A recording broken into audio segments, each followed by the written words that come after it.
All right, so we're looking at this job here, and I guess a lot of you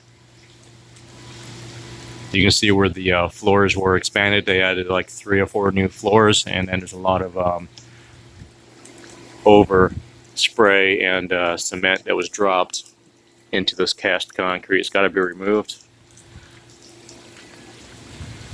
and it's pretty much on this aluminum here with a special coating on it, so it's going to be interesting.